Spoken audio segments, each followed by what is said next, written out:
Pour toi, et seulement pour toi, réussir sa vie, c'est quoi? C'est une question philo, vous n'avez pas 2 heures de rédaction. Pour autant, il n'y a que vous qui pouvez répondre à cette question. On est d'accord? Personne n'est légitime à répondre pour quelqu'un d'autre que pour lui-même à cette question. Personne ne peut répondre pour vous-même à cette question. Qu'est-ce qui fera qu'à la fin de votre vie, vous pourrez dire que votre vie elle a été réussie? Est-ce que vous avez posé des actes vraiment en accord avec ce qui a besoin d'exister pour vous? En tant que parent ou en tant que professionnel, on est confronté à différentes problématiques qui sont un peu récurrentes quand on accompagne vers l'orientation. Comment accompagner l'ado ou l'adulte quand la seule idée métier ne semble pas en phase, par exemple, avec ses possibilités? Quand par exemple la personne se projette en médecine sans forcément avoir un niveau scientifique le permettant, comment accompagner de façon à ce que le jeune utilise son plein potentiel? Comment accompagner l'orientation quand on sait que 85% des emplois de 2030 n'existent pas encore, selon une étude de Dell et de l'Institut pour le futur?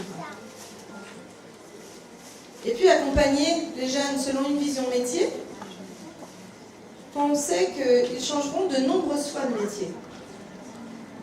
Comment les accompagner en fonction de ça? Ça semble compliqué. Et la question la plus importante, c'est comment être sûr que dans une voie choisie, le jeune va pouvoir y trouver exactement ce qu'il y cherche. Parce que finalement, vous verrez à la fin de la conférence, puisque c'est essentiellement de cette question-là qu'il s'agit, c'est comment être sûr que ce qu'on veut y trouver, on va pouvoir le trouver. Mais souvent, on ne sait déjà pas ce qu'on veut. Donc après, on n'est que sur des projections. On espère que...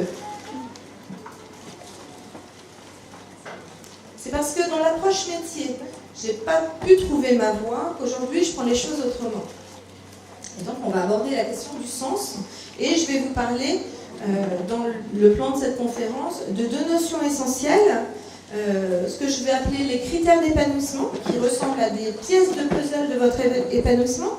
Ça j'en ai besoin, ça j'en ai besoin, ça j'en veux plus, ça j'en veux plus, ce truc-là. Toutes les notions qui constituent votre épanouissement personnel. Donc des pièces du puzzle, il y en a beaucoup. Et donc aujourd'hui, je vais vous accompagner à comprendre cette notion-là, mais surtout aussi à aller chercher des éléments comme ça de sens pour vous. Donc ces critères d'épanouissement, c'est ce qui fait qu'une personne va être épanouie. Quand on pose la question à quelqu'un, qu'est-ce qui t'éclate dans ton job? Si la personne est épanouie, au moment où on lui pose cette question, qu'est-ce qui vraiment te nourrit, qu'est-ce qui fait vraiment ton épanouissement? La personne, elle ne nous parle pas de son métier. Elle va nous dire, qu'est-ce qui fait qu'elle trouve l'épanouissement? Quels sont les éléments qui lui permettent de trouver l'épanouissement? Et si on s'adresse à 5 personnes, au même poste, dans la même entreprise, même fonction, même mission, même contrat. Si on pose cette question, qu'est-ce qui t'éclate dans ton job? Bien sûr que les éléments de réponse sont totalement différents d'une personne à une autre.